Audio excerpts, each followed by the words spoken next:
Hey guys. All right. So, here we are in another live. Uh yeah.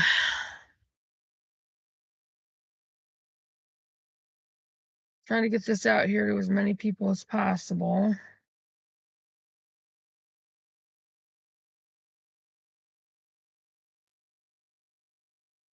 I might end up getting a phone call from Anita.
Okay.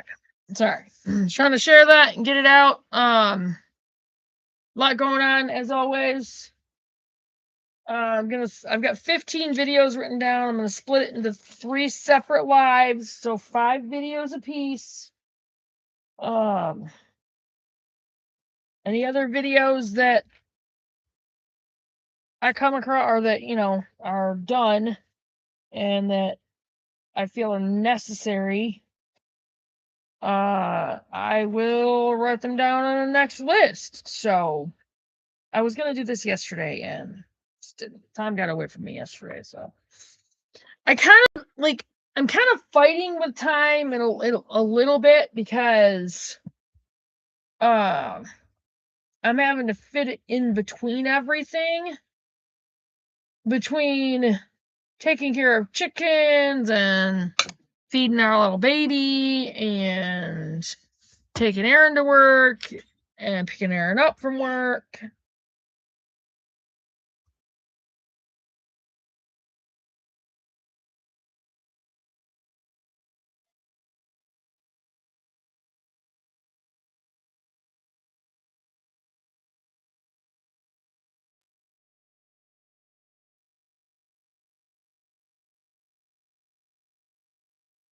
Oh, he just texted me and told me that they're in Pennsylvania now, so sad face. Okay. Anyway, yes, my daughter is married now.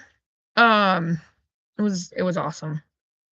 I have another video I need to upload where I was talking about that. So, uh, anyway, but yeah, I'm trying to fit it in between everything, and it's just kind of if time gets away from me, I can't fit it in. So, the first 5 videos, it starts with these are all full spectrum, by the way, from 5 days ago, and we're just gonna go right to it.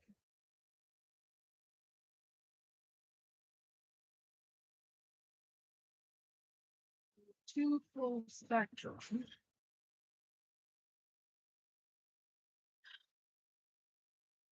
Uh, I gotta find this one. Hold on, and then I'll talk to you guys.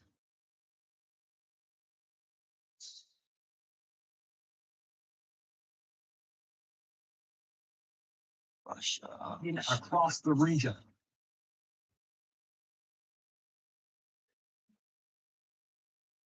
Here we go. Your house, get something underground, maybe a tornado shelter. All right. So, are we going to end up moving to Pennsylvania? I don't know yet. Chloe told me that she thinks we should, that we should just do it, that it would be really good for us, especially Scott. And I think it would be good for Aaron. And I feel like she's right. But I also told her I need to pray about it. So, we'll see where God leads. So either way, it's going to take money. I do want to do another business video, but we're going to work on things. Plus, I need to get back into doing my Bible study and devotional videos because God was really dealing with my heart earlier today. So, but here we go. This one is within about a alert. Russia unleashes hypersonic missiles. Europe's supply chain crisis is spreading.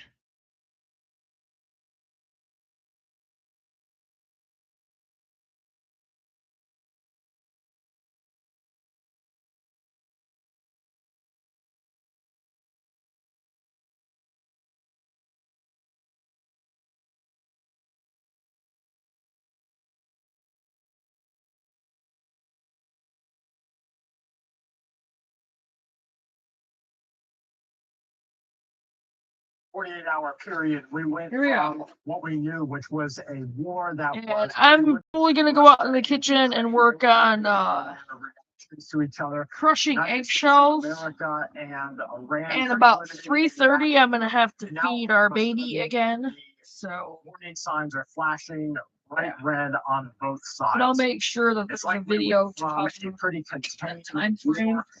to a worldwide event within a couple of hours.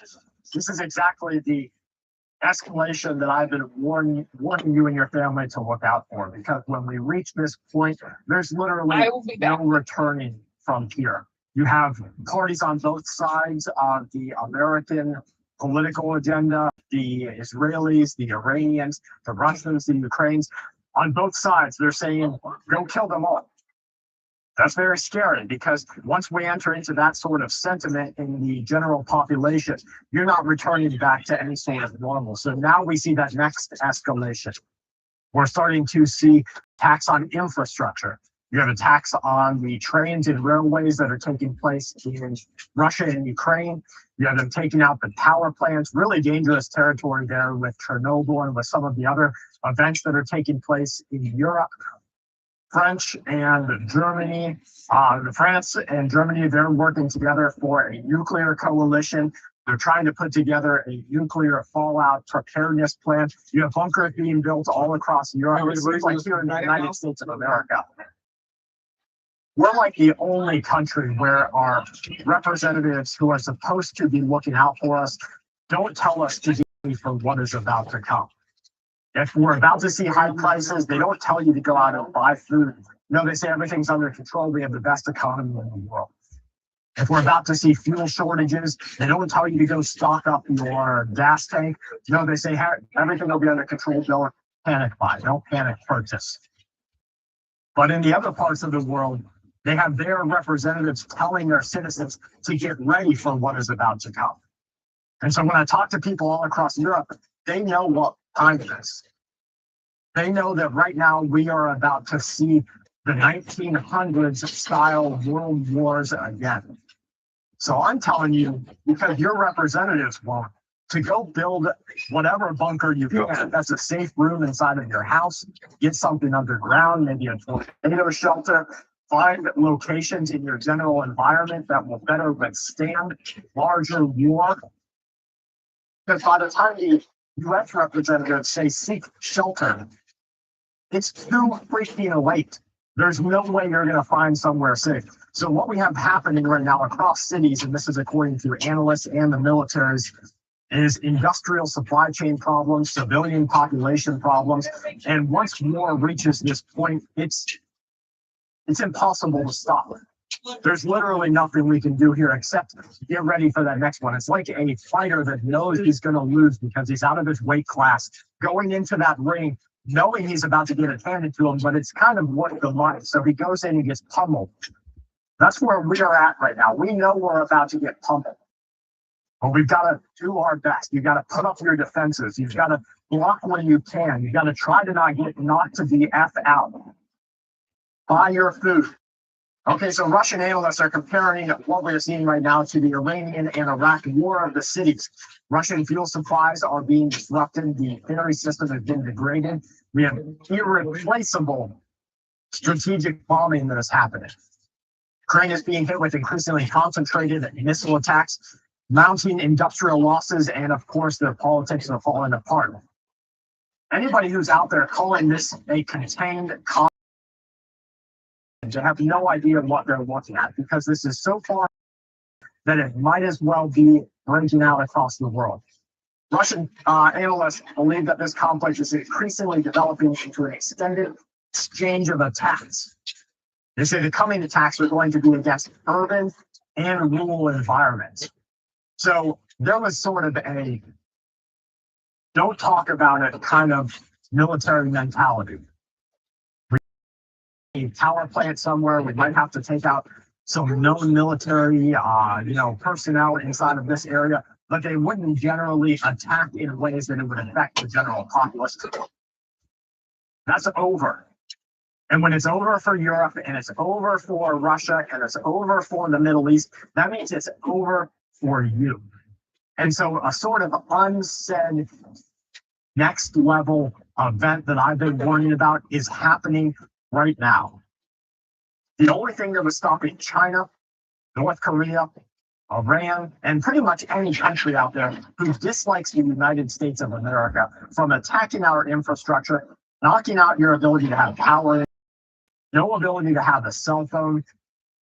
The only thing that was stopping them was sort of an unwritten rule of the road that if you're not doing it, we're not going to do it. Now they're doing it.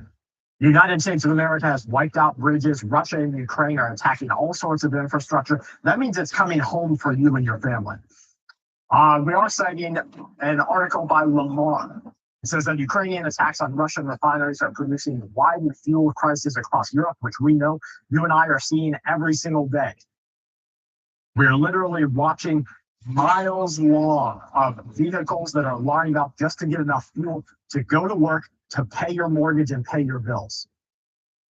And so if we're there and it's starting to hit the citizens, this vehicle that you're driving in, your house cars, whatever it is, you better fill them up. And you better not let them go below 3/4 of a tank. Because the difference between having a gas tank full of fuel and waiting in line for miles with all the other peed off people who in America are very well armed, let's face it, and they haven't been used to any sort of discomfort, it's going to be a bad situation. And so for your family, it's your best interest to keep your fuel tank filled up. Russia's defense ministry has claimed that their air defenses are now intercepting and destroying hundreds of fixed-wing aircraft during the last 18-hour period. According to the ministry, this is the Russian ministry, the drones have been detected and destroyed across Belgorod, Bryansk, Kaluga, Kursk, Tula, and Moscow. The Moscow region, they say Crimea, Black Sea, they're all being targeted, and the geographical spread of this is so large that Russia considers its entire country under attack. The reports state that body armor manufacturing facilities have been attacked. New ballistic missile attacks from Russia into Ukraine are taking protective equipment for the Ukrainian military, for America, and for Europe. They say it's now significantly destroyed. It also damaged homes, offices, and dormitories nearby. We're also seeing a report that the Molochka, an operation that took 2 weeks to present itself, has now reduced the operating capacity of the Kerch ferry system by 75%. So now transportation is being attacked. We already saw the trains attacked. Now water transportation is being attacked. Same thing's happening in the Strait. An evacuation plan and having a hardened structure is probably the only thing that's going to save you and your family's life if it comes down to a real threat of localized violence or problems. Now, of course, you have to listen and get whatever information you can from local environments, your local media, whatever it might be, local disaster preparedness groups. But let me tell you, you better start building a plan with like-minded people, because if you don't, you're going to have nobody to help you. We already talked about the rule of law being a myth and generally breaking down across our country. We're already seeing extended response times from law enforcement. The paramedics are there for a check, not to save your life. So who is coming to help you? You're not there to help yourself. Nobody. Nobody is going to help you if you can't help yourself. So building a local defense group, and that's defense against violence, that's defense against food shortages, medicine problems, health problems, local intrusions, whatever it is, that's a priority. The reports estimate that Russia has used 2/3 of its expected annual production of Zircon hypersonic missiles during the last 19 days. 10 Zircons were reportedly fired during the latest attack. That's alongside their Iskander ballistic missile systems and hundreds of drones. There's an argument here that the concentrated expenditure reveals both the intensity of Russia's current campaign and a war of saturation. War of saturation means that if you have a ballistic protection vest, if you punch enough holes in that same spot, what happens? Your vest is vulnerable. And that's the same thing with the country. That's the same thing with their missile defense. And we're seeing that wiped out all across the board. I told you this day was coming. A lot of people are out there like, oh, nothing happens. Nothing bad ever happens. It's happening right now. It's happening to families. It's happening to people who are not in the military. It's happening everywhere.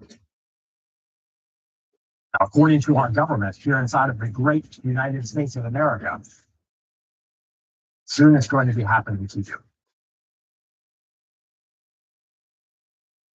A fire emergency across southern Europe, forcing 175,000 people to evacuate as strong winds, high temperatures, and drought conditions. Sorry, guys. Moving flames across the region. Spain declared Working on fire scorching Russian eggshells. 1,000 acres.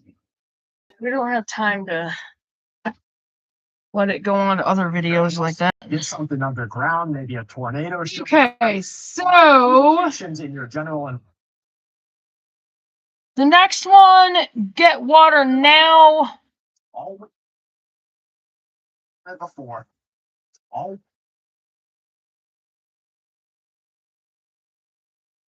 we needed to prove to the world Dang it. was that there was a global threat. I've got thousands of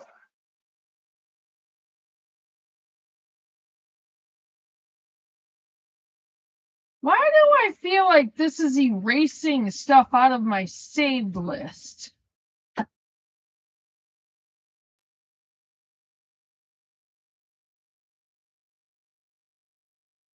Because I feel like I know I saved these. All right, so this one is alert, get water now, 100,000 U.S. troops mobilized, power, GPS, and cell networks targeted. So be prepared, you guys. Power grids, they're gonna take them down. gallons of water sitting behind me. This pool costs around $100. I'm still working on eggshells, so I'll be back in $199. You can have thousands of water available to you. If you don't have a filtration system and an ability to shock it, you better get it. Now, behind that, I have, of course, a garden that needs some weeding because of our really beautiful soil here. But let me tell you, your water is going to be attacked. We talked about the unspoken rule of law. You don't attack our general infrastructure for the civilian population. We will not attack your infrastructure of civilian population. That rule has been over. Now they're starting to attack power companies. They're attacking cellular, attacking GPS. Nothing is off limits anymore. The United States of America and Iran have now entered into a cycle of attack and retaliation. American forces completed their 9th now consecutive night of strikes inside of Iran. Tehran is launching additional missiles, not just for the USA, but now with what Khamenei said. That's their supreme leader, who Pakistan says, and some other countries, Saudi Arabia, I think. They say Khamenei is not even inside of Iran. Khamenei is potentially near fatally injured in another country. So if the leader of a country won't even stay inside a little bit of that a break nation, for a minute. what do you think is about to happen? They believe that the U.S. nuclear weapon. Because America's done it before. What we needed to prove to the world was that there was a global threat. Now we have Spain and we have some other countries right now who are saying, we believed you once before and then we got dragged into a longer event. It's different this time.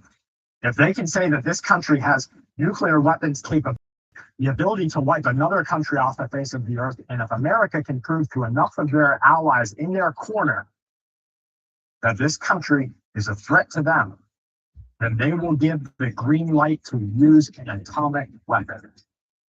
Yep. So why is Khomeini not in the country? That might be why.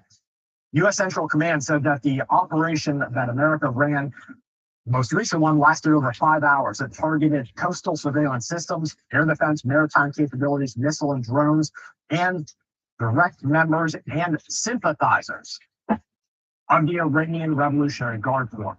So now they're talking about not just hitting military sites, but sympathizer groups inside of the country. Let me tell you something. In America, if you have a flag, an American flag, and it's presented the way that it's supposed to be, you would be considered a sympathizer of the United States of America. And so when I see Khomeini and other Iranian leadership say that it's now going to hit American shores, everybody flying an American flag is a sympathizer. Everybody who has a pro-Republican insignia on their vehicle is a sympathizer. And if you think for one moment that the operators that are inside of this country do not look at those things, and if you don't think that they have a list of that somewhere, you're missing the beat. So the American strikes, one in particular, began at 6 p.m., ended approximately 11:30 p.m. Donald Trump reportedly pushed these strikes in response to the Iranian drone and missile that took out U.S. service. Trying to get myself away from drinking Iran pop. answered with another round. Okay. CENTCOM I've said been that terrible. 50,000 people are engaged in this right now, and we're about to drop another 50,000 inside of the Middle East. Now, you don't build up that kind of Sit down for a minute. manpower without a need to use it immediately. And so we're looking out for that next stage. Now, I have friends who are being deployed right now. And let me tell you something. If you know people who are being deployed, and if you're intelligent, you've already made keywords with them. And so if they give you a keyword line of communication, you know what's happening and you know where they're going. And let me tell you, they're being deployed right now to the Middle East. This isn't just a few people. This isn't just a cycling through personnel that are there. What we're seeing right now is a buildup of military personnel that is on par with America's limited ability to engage without making ourselves vulnerable over in Asia. Because if we make ourselves vulnerable in Asia, China is waiting for that one moment. So China says, You guys gotten gardens started, even a small one. as I got a bug in my throat, as soon as America makes themselves vulnerable inside of Asia. It's important, guys. Just announced another wave of attacks. That's this right there. CENTCOM announces another wave of attacks against Iranian forces. And Pete Hegseth, the Secretary of the Department of War, came out on live television and he said, every personnel member of the U.S. military sleeps at night knowing that if they're injured, they will never be left behind. Now, with our members being attacked, that's a sort of code word to the people engaged in the military. This is about to get bad. They're kind of pepping them up. They're giving that pep talk like Aragorn or Gandalf in The Lord of the Rings. That's final funny. pep talk, I'll be there when you need me. This is going to be the biggest war you've ever seen, but you better get ready. So here's CENTCOM. We have the Gulf retreat, the Boris's retreat. Gulf stock markets escalate on the escalating Iranian-American attacks. They fear that inflation and disrupted trade and potentially higher U.S. interest rates are going to cause a massive economic problem. Former Veteran Affairs Secretary, this is Robert Wilkie. He says that continued Iranian missile attacks demonstrate that American military pressure must not stop at containment. Now, if you want to get the American people standing behind our service members who are about to go to war, what PR do you start pumping? You start telling everybody, from people who have fought for them to keep their service capability, to keep their medical capabilities, that we shouldn't stop. So not just the president, not just the guy who's pushing the button for that war, not just the military who's actively engaged and has a reason to be there. When you have, As you can see, he's on his homestead. coming out and saying we need to go against Iran, they're trying to get people ready. So that's Robert Wilkie. He says that Iran must be finished off. His comments are following reports that Iran is gearing up for another massive attack. U.S. President Donald Trump, he called on congressional Republican Party leaders to block the proposed sanctions legislation, making Iran the major focus of this Yeah, I'm measure. tired. Now, Because I ended up getting up in the middle of the night. against Russia and to But penalize I'm not going to countries complain that because purchase my large little baby's quantities of doing Russian good. So far, anyway. This proposal is now to completely envelop Iran. Supporters argue that the expanded bill will strengthen economic pressure on Iran. It will target countries that are I helping am going to avoid be working on my international Etsy store. sanctions. I was encouraged by Legislation does have some a member of our church family, Dawn, among our to get to work on. So there we go. she's right, though. I need to. Representative Pete King. He says Oh, I'll that have Iran to must do that. face That's right. sweeping action. Very similar to what Russia is facing. If you know what Russia is facing right now, all of NATO is standing behind one single element. That element is Ukraine. And all of NATO is giving them the bullets, giving them the armor, giving them the weapons, giving them the blueprints, giving them the targeting material, providing them with everything to keep hammering Russia as hard as they possibly can. So if we have these members saying that this must now be brought against Iran, that means all Middle Eastern coalition or allied countries are now going to begin engaging the country of Iran. Now, one thing that stood out to me very particular,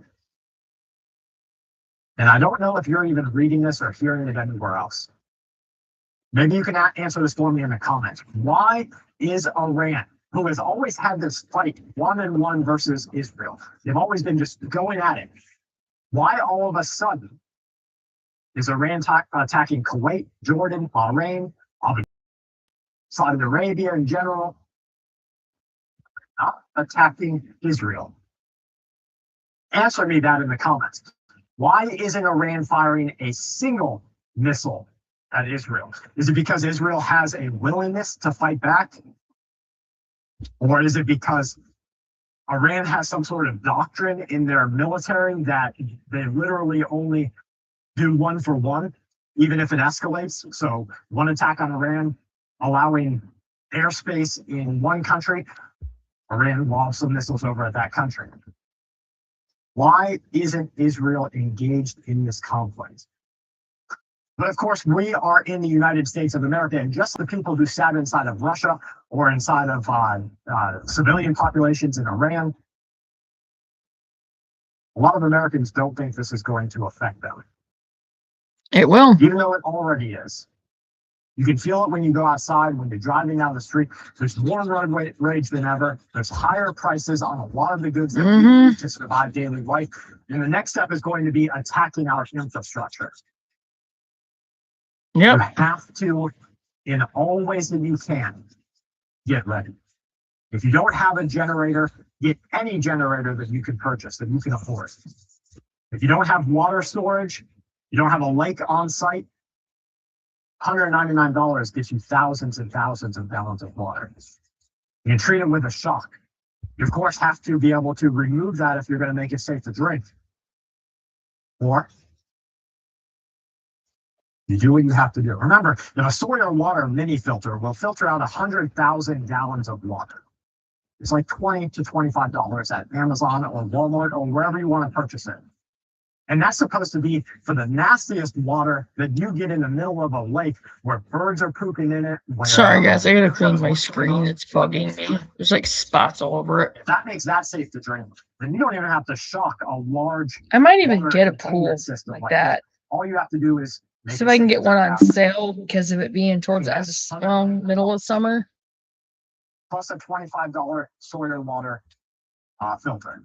And then one of those. And now you've got thousands of gallons of water for you and your family to drink.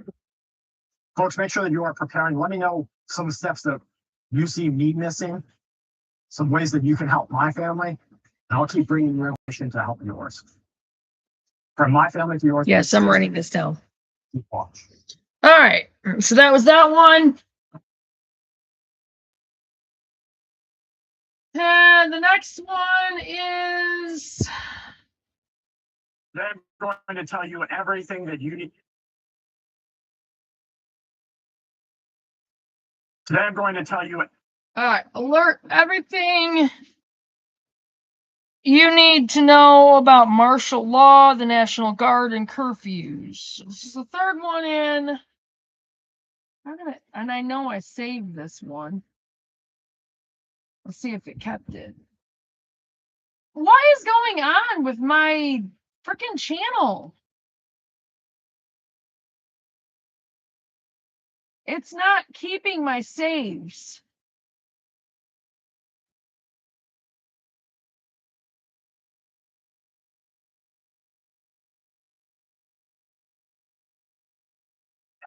So stupid. Okay. We're gonna work on eggshells again. I'll be back to you guys. For the United States of America. I don't exactly know when.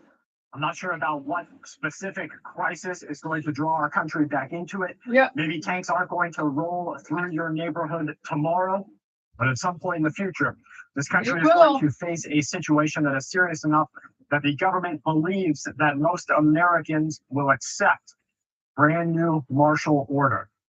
And that's why I'm talking about it right now, because when these words finally start to show up on a news broadcast or on social media, it's too late. I want you to know what the law says, how it works, who actually has the authority to do this, and what the military actually can and can't do.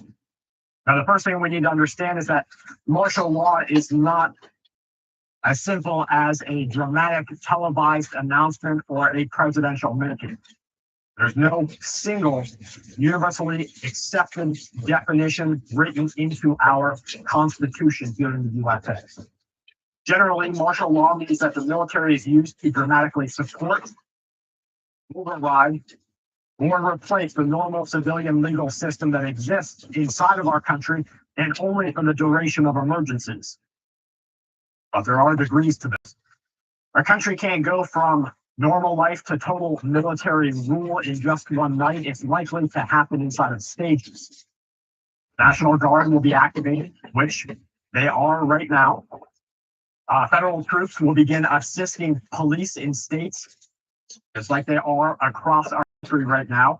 Curfews are already being imposed. Roads are restricted. Certain buildings, neighborhoods, interstates, or highway routes could be placed under military protection. And at first, the officials that are there are going to want to make it seem like local authority still has rules. And technically, they might be right. But as the military begins handling more enforcement, movement, and security procedures, then the line between local and federal rule starts to blend. Now, under total martial law, this change is going to be unmistakable. Civilian law enforcement and civilian courts have the ability to partially or completely be replaced by military authority. The rules will begin to be enforced by soldiers instead of police officers. Military commanders or even the executive branch will have the capacity to exercise their power, the same power that is right now normally divided by judges or governors or local law enforcement. Checks and balances in martial law is completely weakened. And before the country even reaches that point where it's generally accepted, Americans will begin experiencing the practical effects of martial order. That's why you need to be watching what is happening today. So who can declare martial law? Well, depending on the circumstances, authority might come from the president, of course, a state governor, or a very limited and immediate emergency, a local military. I don't know why your shirt is over. The governor can mobilize the National Guard inside of a state. It's been on my tray for days. Across our country. When guard numbers remain under state control or serve under Title 32 status, Then they can perform law enforcement functions that active duty troops normally cannot. They can assist in checkpoints and crowd control, transportation, emergency responses, and protection of important locations. That's happening right now. One of the most important laws that are involved in this is the Insurrection Act of 1807. This law gives the president the power to deploy active duty military. They can do this or federalized National Guard troops inside the USA under certain circumstances. A state governor can request federal assistance during an insurrection. That's just one example. Now, this might seem like just a small legal step, but it's probably the clearest warning sign of what's coming. And then there's Posse Comitatus. This act was passed in 1878. It's meant to limit the use of federal troops in ordinary civilian law enforcement. And under normal use, active duty soldiers are not supposed to act or operate like local police. They're not supposed to routinely arrest civilians. They're not supposed to conduct criminal investigations or enforce local or state law. But when people say things like the military can never be used against American citizens, hard stop, that's completely wrong. There's, of course, restrictions, but there's legal pathways to get into this. Even without martial law, troops are right now providing indirect assistance to civilian authorities. They transport personnel, they supply equipment, they provide communication support, logistics training, and operations to protect certain federal locations. Now, history shows us that martial order has been already declared inside of our country multiple times, dozens of times. 5 rare. It happens during civil unrest, wartime emergencies. Andrew Jackson imposed martial law in New Orleans during the War of 1812. He went so far as to have a legislator and newspaper writer arrested. A judge challenged this action, and then they fined the president for this. But this is just one example of how quickly things can escalate. During the Civil War, Abraham Lincoln used extraordinary wartime powers, including military detention and military. Those were later, again, legally challenged. To your own personal situation, when you and your family experience, if you spend, what, a 3-month tranche or a 6-month tranche in federal prison without the rights to call a lawyer. During World War II, we're talking less than 100 years ago now, Hawaii was placed under military rule after Pearl Harbor. Civilian governments were restricted. Daily life was challenged. And another historical warning came in 1932. President Hoover ordered the military to remove the bonus army from an encampment near Washington, D.C. These were World War I veterans and their families. They were traveling to Washington, D.C., seeking payment for federally guaranteed work. General Douglas MacArthur, he led the troops, including cavalry and tanks, against the encampment. Then they burned it to the freaking ground. Now, other presidents inside of the USA have used it for other reasons. Dwight Eisenhower, he used federal troops to enforce public control in Little Rock, Arkansas. Lyndon Johnson deployed troops during unrest following the assassination of Martin Luther King Jr. The point is that not every domestic troop deployment is an act of tyranny, but we have the legal mechanisms already in process right now to turn our entire country into martial order. For American citizens, it's going to look a lot like today. You see video all over social media of the National Guard at these teen uprising events. So we have it happening right now. We have a form of martial order that is being displayed across our country today. Soldiers are already appearing at government buildings, power stations, bridges, airports. You want to go back to your house, you have to show your identification to a federal enforcement official, letting them know that you are allowed in that area. They can inspect your vehicles, they can set up checkpoints, they can decide who is and who is not allowed to pass. And the situation, as it deteriorates, the restrictions become more strict. Know that this is coming. And they have known, they had it ready. Finger was literally on the button during the pandemic. If people started going to Walmart and stealing, or more people were getting shanked because they wanted an extra roll of toilet paper or a bag of rice. The president was literally finger on the button to lock it down. Peanut butter bun. Right now, our situation inside of our country is worse economically and socially than it was during that time. And if you don't think the president's finger is on the button right now, you don't even know what you're looking at. Martial law will arrive to us wrapped in a language of necessity. Officials will, of course, say that it's temporary. They'll say there's restrictions in place for you, public safety. They'll point out the violence that is happening, sabotage, terrorism, cyber events, economic collapse, civil unrest, maybe even a recovery from a natural disaster. And they might even be telling the truth. What caused them to unleash this power? That's the real part. And that's what makes deciphering where we're at today so difficult. The expansion of government authority will not happen when everything is calm. And can't let it happen.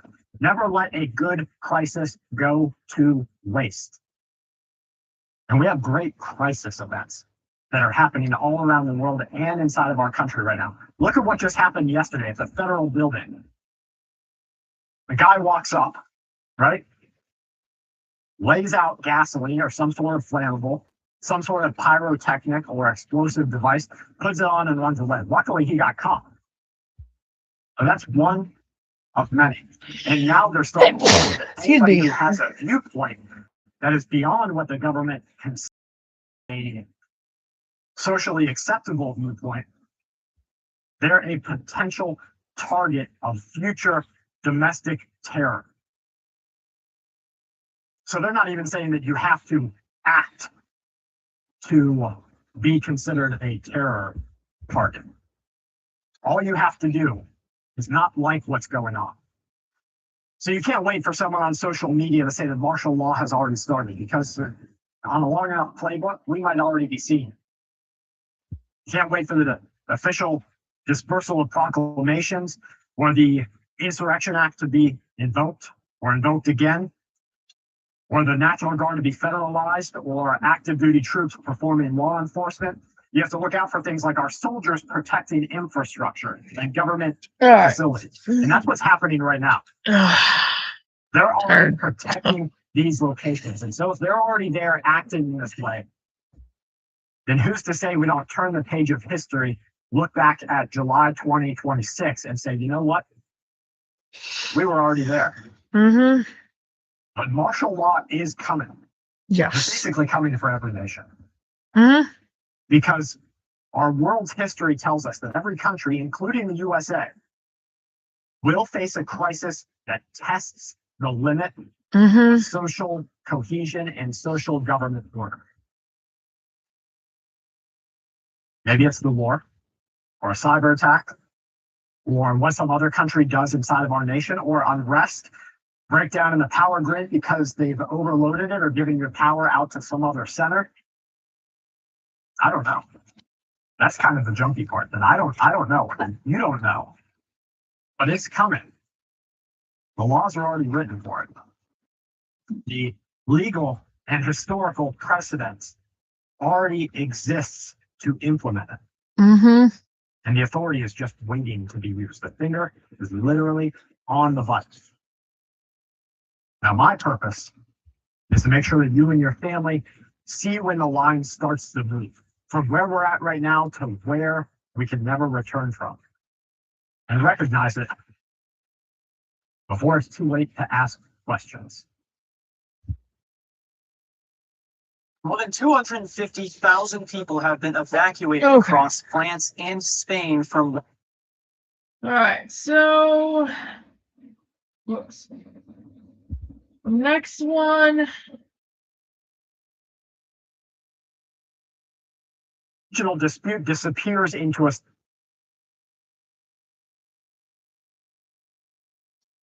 This is alert: missile strike package launched. There is no turning back. The president stands ready to go. I don't really know how else to say this anymore. We're watching the machinery of war draw the entire Oh wow, those are world still there. I'm surprised. It's happening 1 year at a time, and in the news they say like, or at least they're acting like there's some sort of existence of diplomacy, like there's some sort of nice future of peace that's waiting at the end of the road. Iran's Yeah, not interior even minister is close. engaged. Marco Rubio Not until says after that Jesus the door to returns. peace is still wide open. That's fine. Use the freaking door. But instead, All right, I'm gonna go Draw crush through some the more door. eggshells, guys. while they're talking about doors, American aircraft are carrying out another day and night of strikes. Iran is firing their missiles into Kuwait and Bahrain. Citizens are running for their lives into bomb shelters. And now American service members are dead. That's an escalation that draws us into the next stage of this. There is no chance here that we're going to see some sort of de-escalatory event, because when you have American dead service members, there's no way we can turn back from that. I don't know if anyone remembers a little conflict. I'm almost done with crushing the eggshells. It started just like this: one attack, and then another firing back that was justified by the last attack, and then another bombing. Through a chain of aggression, retaliation, and broken agreements, leaders during the World War convinced the world that the next fire, the next bomb, the next bullet would contain the crisis rather than open it wide open. Germany invaded Poland September 1st, 1939, claiming Polish provocations, even staging an attack on a German radio station, according to the victims. Britain and France then declared a war on Germany just a couple of days later because of their guarantees that they held to Poland. Now, I don't know if it sounds like history is repeating itself or not to you and your family, but me and my family, it sounds exactly like that. From there, each new invasion or obligation by an alliance, a counterattack, an expansion to the battlefield, it pulled in your nation until what began as a European war turned into a global catastrophe. Once nations start using the strikes of a previous attack as retaliation to justify the next one, the original dispute disappears into a cycle of escalation that literally no one is capable of stopping. And now Hormuz is completely choked off. Ships and crews are abandoning their vessels. Oil's climbing up in price again. I'm sure you guys have seen that. Gasoline is back up about $4 here in the USA, and people are going to say it's okay. We've seen oil disruptions before, and they're right. Them being right is what scares us. We saw the tanker war of the 1980s when Iran and Iraq started attacking commercial shipping vessels, and the United States ended up escorting these tankers through the region, through the Gulf, under Operation Earnest Will. We saw Operation Praying Mantis that took place in 1988. That was after an American warship was hit by an Iranian mine, and within hours, the United States of America was drawn into our largest military naval operation with the country of Iran. It didn't start because, well, sure it did. At some point, a leader of a country wakes up and they say, you know what? I kind of like what they have over there. What actually happens, though, is we're having a major war going on. These wars build up because of damages, personnel loss, mines, retaliation, miscalculation. And this all sounds familiar because history does repeat itself. And even though it might not offer you the same exact script right here you go. It's so similar that you can tell where we're going. And now the Houthis have control over the Red Sea and the Gulf of Aden. Saudi Arabia is now talking about bypassing Hormuz by pushing oil through their pipelines in the Red Sea. But what starts to happen when the Red Sea is threatened? Both escape valves under pressure. The 1973 oil embargo was more than a political event. People forgot what it looked like at home. Americans saw it. Gas lines like what Russia is seeing right now in their population. Price rationing, price shocks, panic buying, economic damage. These things were reaching into the average American household. And today, it's more connected. Unfortunately, it's more than it ever has been before. So we can't pretend like 1/5 of the world's oil supply passing through a literal conflicted war zone is not a problem that we have to pay attention to. And now we have Trump readying a package to take out power stations, bridges, civilian infrastructure. Let's face it, they're already being hit. You have ports blockaded. You have tankers being redirected. Now have communication systems under attack. No longer are we just seeing regional, only one area conflict. It's expanding. The USA moving toward something called total war law. Now, whether they officially want to use that term at a White House press brief or not is another story. The wheel is locked up. The wheels are locked up. All of that stuff. Every nation that is involved believes, or at least that's what they're telling their people, that it's okay. This strike or this series of strikes or this package is going to be the one that saves us from the later one. The Iranian president, he just warned the entire world that the country is now caught up in a large-scale full war with the United States that encompasses both the armed conflict and what they call a damning economic disruption. You dummy. The Iranian leadership, they remember the Iran-Iraq war. It was 8 years of casualties. They had food rationing, medicine rationing, they had damaged oil facilities.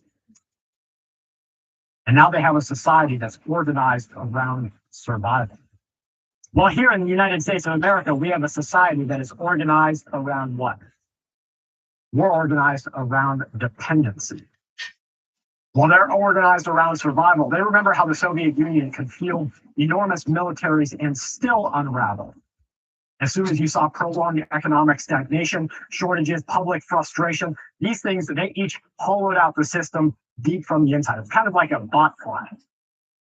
Do you know how a botfly works? Their eggs sit on top of a mosquito, underneath a mosquito, excuse me. When the mosquito bites you, the botfly egg senses that there's a hole in your skin, and it crawls and wiggles its little way into the hole in your skin. And you don't know, you think it's a mosquito bite.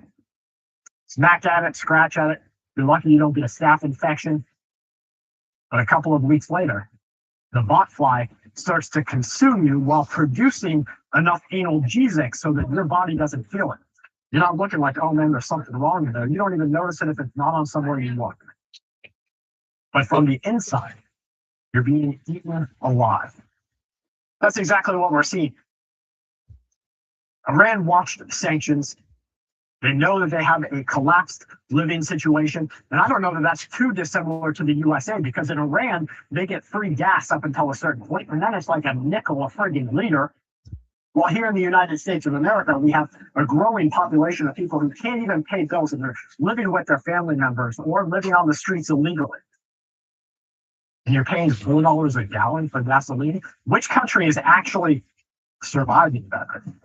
Which one is more sustainable? Is it that the capitalist, corrupt corporate nature of the United States of America makes a system that is unsurvivable for anyone above the top 10%? Do other countries around the world have a more broadened and widened approach? Now, don't get me wrong. I'm not moving over to Iran. I think they suck. I'm not going over there. Which system can survive this longer? Because here in the United States, we have another shock like we did during the pandemic. We see another 30% price increase. We are literally screwed to the bone. But will other countries survive? They might. The parliamentary speaker of Iran is accusing the USA of using negotiations as a cover to move more equipment into the region. Absolutely right. That's exactly what I told you was happening as soon as they signed that memorandum of peace, which is basically a sheet of paper that said, you know what? We're just going to talk about peace. Not do anything about it, because we kept moving the ships, we kept moving the military, we organized new production for missile systems, we took them away from other countries. We were like South Korea, give them back. Japan, we might need a little bit. NATO, you can go after yourself. We need them. And if you're not willing to come help us, we're using them. So yes, we used the memorandum of peace, which was as good as this sheet of paper as far as global peace goes, to rearm and resupply. So Iran is absolutely right there. One side says that they're open to peace, they reinforce the military position. The other side says they understand the game and they're preparing accordingly. But both governments are interpreting the offensive and defensive moves of the other country as new war. And that's probably the most dangerous part of what I'm seeing in the last 12 hours. The ceasefire document, okay, it's still out there. The peace process isn't disappeared, but they all say that the other team broke it. Officials are still insisting that diplomacy is possible, but underneath each one of those statements, Iran is telling their people to get ready. They're telling them to go out and buy AK-47s. They're telling them, and in some cases, giving them, the militias of that country, the weapons they're going to use to fight American citizens when boots hit the ground in the country of Iran. But here in our country, we're letting the people live a dream of hopium. That's kind of like a nightmare, because people in America are struggling today. And if you tell them that you might have to pick up an actual defensive tool and protect yourself from another country, they're going to blame the United States of America. So this morning's broadcast about martial law, that's exactly what we're looking out for. The public inside of our country and inside of other nations are being prepared for hardship to different degrees. The military, well, they're preparing for escalation. And that's what I watch, and that's what you're watching.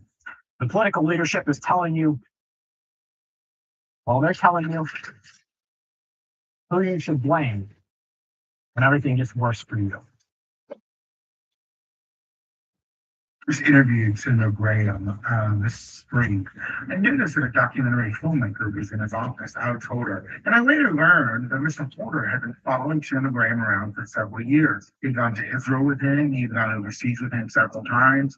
He spent countless hours interviewing him in South Carolina and across the region. And he had extraordinary access to some of the senator's phone calls. Sorry, guys. Some of his meetings. Trying to sweep up a mess that never Security gets taken officials, care of. President, others. This kind of access people rarely. All right, so that was number 4,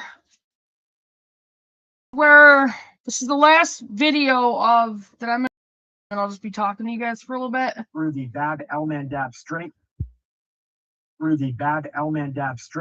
which at this time control.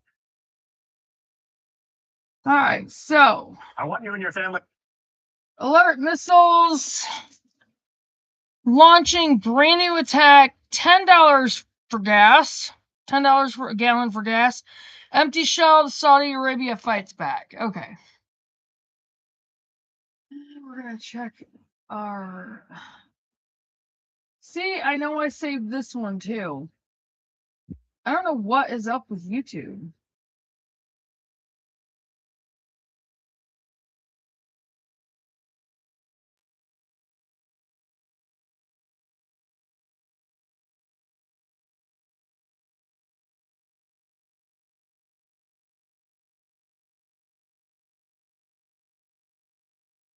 So weird. All right, here we go. Especially close attention You're to what's back. happening right now, because I keep thinking about Hi, guys. 1973, and that's because a version of what is happening around our country and around our world right now has already happened to us before. It was during the Yom Kippur conflict. Egypt set up a blockade against Israeli-bound ships through the Bab el-Mandab Strait, which at this time controls around 7 to 10% of the world's energy by oil. And at almost the exact same moment, the Arab oil embargo smacked the shoot out of the rest of the world, which caused oil prices to double and then to quickly quadruple. Now, I'm sure that you've seen that these companies out there who run their corporations corruptly are doing nothing to slow down the increase in prices. And so pretty soon we're going to have 2 choices. One, you're going to pay $7, maybe $10 per gallon of gasoline. 2, you're not going to have any gasoline at all. And you might remember the gas lines of the 1970s, but screw that.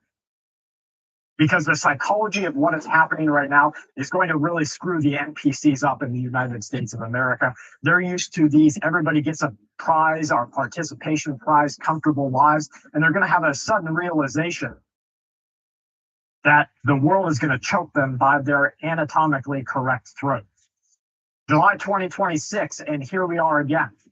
Except this time, the closure of Hormuz and the Bab el-Mandab Strait are happening simultaneously. And this is one route. This is like an energy lung. And then the other one, the Hormuz or the Suez artery, well, now we're seeing the hands of conflict basically strangling both of these routes. So we already see a fertilizer problem. Again, I'm going to note the timing down. that as soon as the farmers said, you know what, we're not going to plant this year, the corporation said, okay, well, we're going to increase the prices. And then the government said, we have a crypto crisis, whatever, stomach disease that's going through our country. You should not buy fresh fruits and vegetables. So right now we have Saudi Arabia just warning that they are going to take matters into their own hands. Kuwait is without power and water as their infrastructure gets attacked. We have civilians who are running to bomb shelters. These are filling up inside of Bahrain.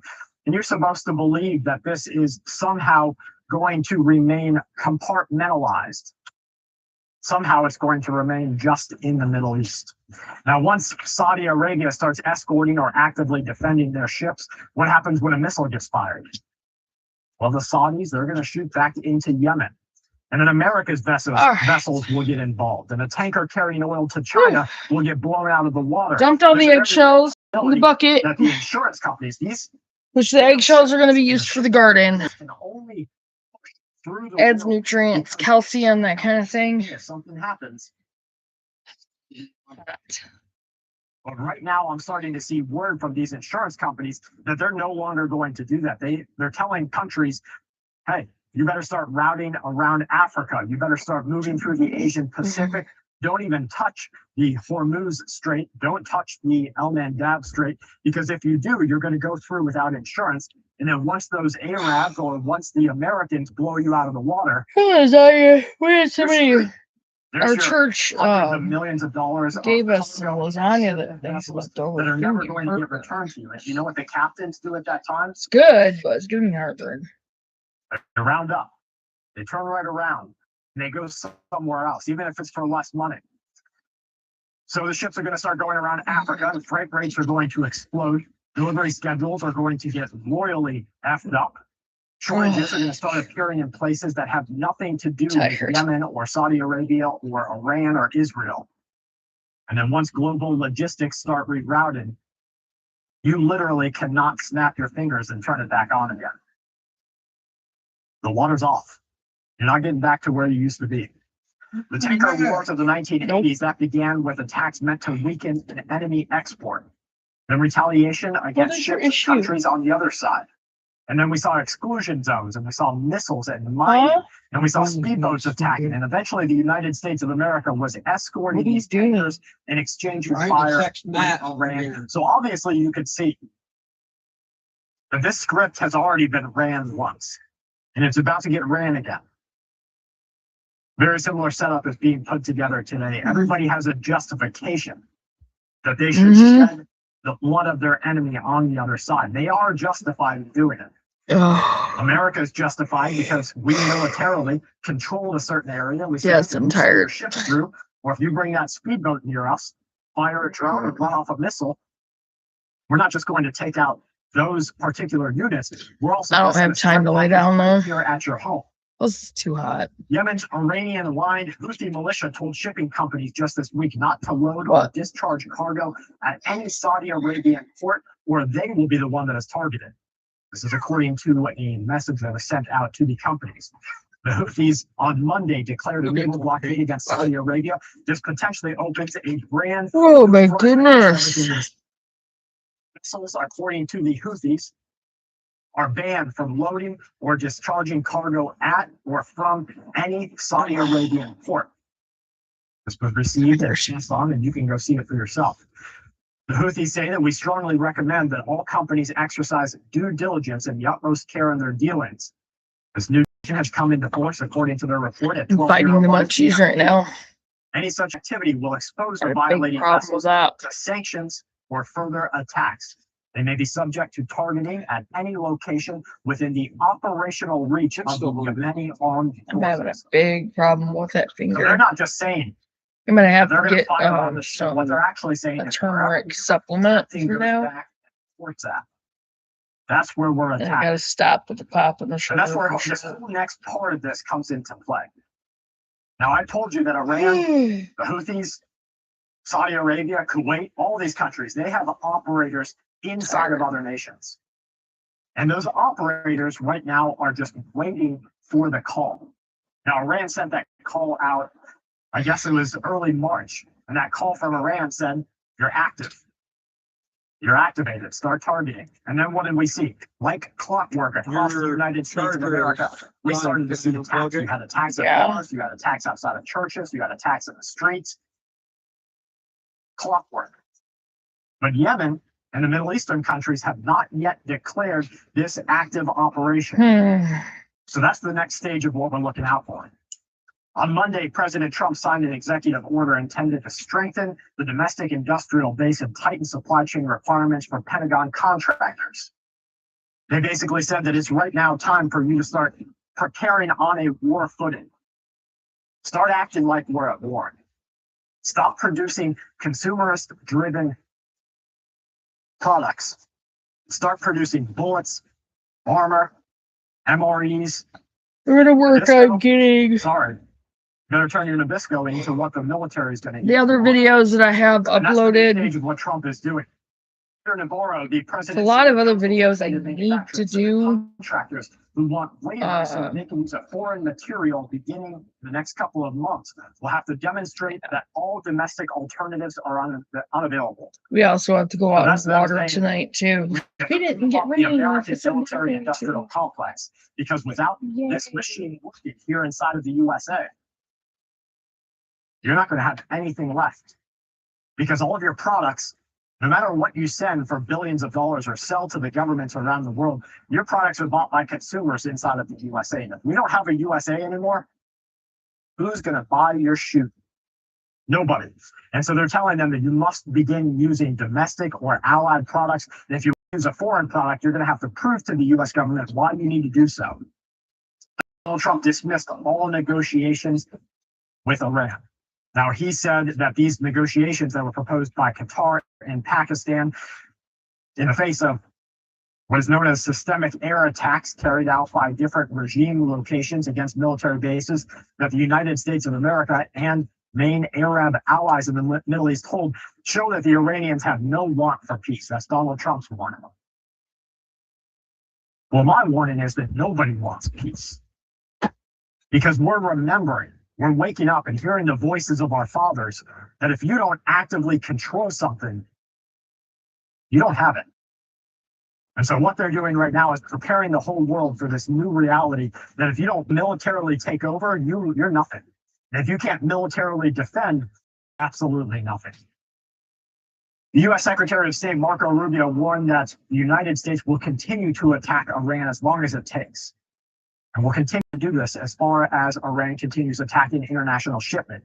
Marco said that as Iran insists on controlling the international waterways, we will have to respond to that. He noted at the end that the USA remains open for a diplomatic solution. So with Saudi Arabia announcing that they're taking matters into their own hands, they will protect their own tankers. This is a decision that has opened up a new front to a regional conflict. Iran, in this case, would effectively be at war with Kuwait, Bahrain, Qatar, Jordan, and Saudi Arabia. And Kuwait just reported that Iran attacked their desalination plants and their power plants. So now we see that it's an attack on civilians. Folks, I'm going to keep diving deep so that you have this information and you and your family know what to do about it. Make sure you're subscribed and like this video. From my family to yours, please stay safe and keep watching. All right. So This is the time when many people believe it's almost over. not really.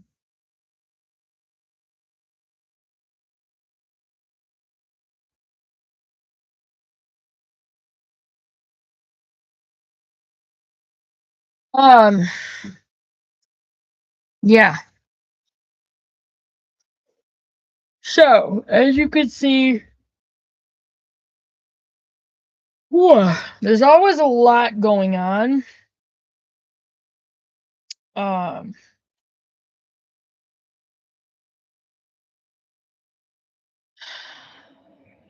You just have to be prepared. You know, and there's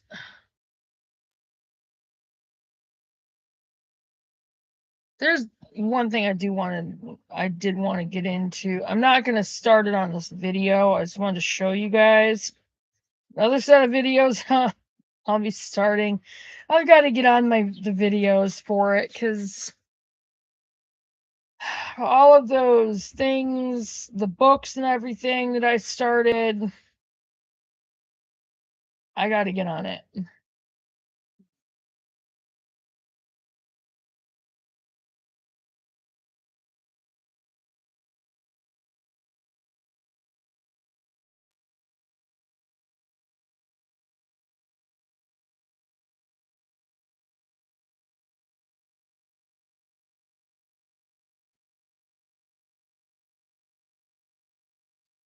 So apparently it's not on that one. I was trying to find the homestead survival site.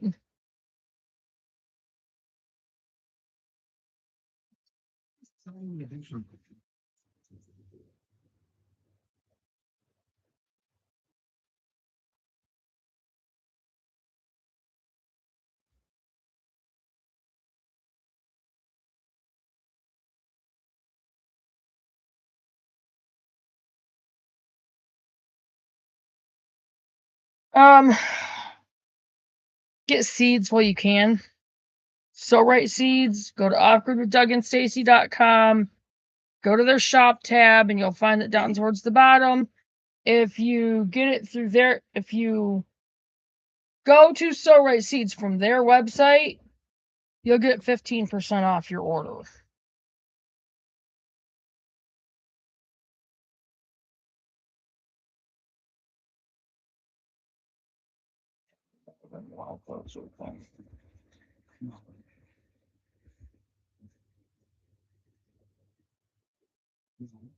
I know what I'm looking for, and I can't find it.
Okay, so I can't find it. I was trying to get on homesteadsurvivalsite.com.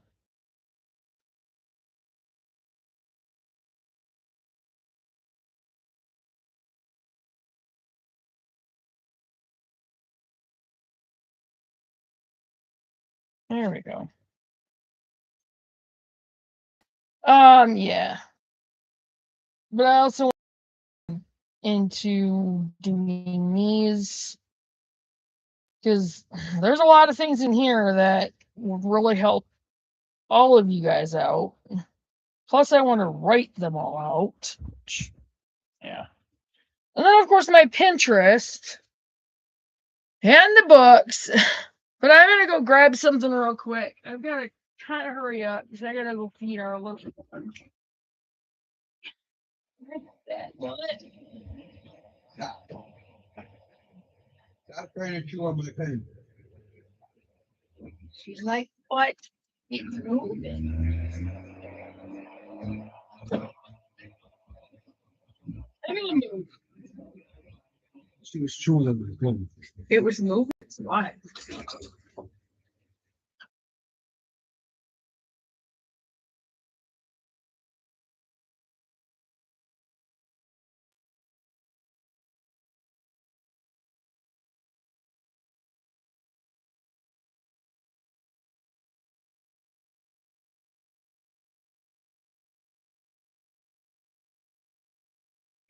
Get off my book.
Oh, something there, but I'm gonna get out a couple things.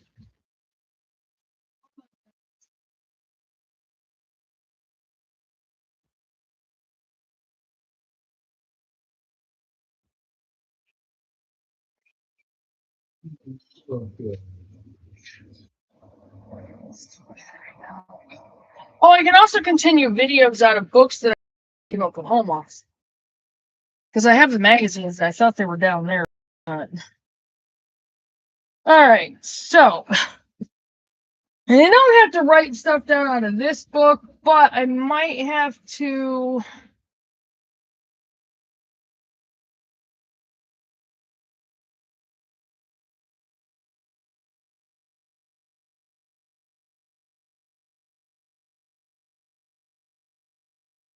I don't know. It's kind of a mess. It almost got ruined, but Darkest Days. This is a book. How to survive an EMP attack to the grid. And it goes over so much. There's like hemp, which is that's the type of a weapon used for the EMP. Preparation is the key. Make your own energy. Food prep, production, and storage. Your house is your shelter. Safety and defense. Don't miss on communication. EMP survival community. Bug out bag just in case. And then a summary. So, and there's a whole lot of stuff. But I really want to get into doing videos from this as well, because we're getting it's getting right there. So I really hope you guys will watch these videos, like and share them, please. Get them out there to everyone possible. Just get prepared. I don't know, get your homesteads planned, grid it out, started. Get your homesteading books, do your research. If you haven't started a garden, you can start one now. You can do a fall garden. And I'll even do videos on that. And yes, I will do the videos. I've got a couple I have to get uploaded today. So, what are you doing on my table? Get down.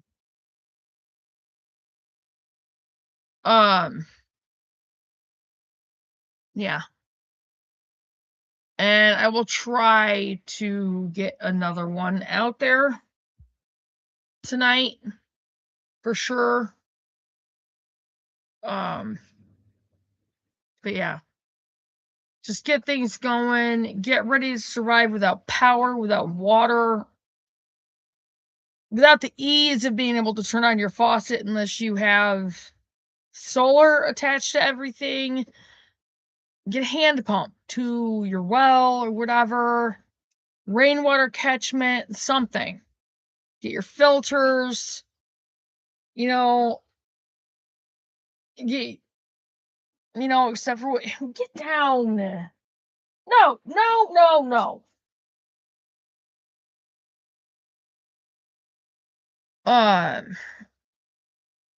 Just figure out how to provide for your family, and I will continue to get information out there, and you guys stay on top of things and keep your eye on your subscriptions.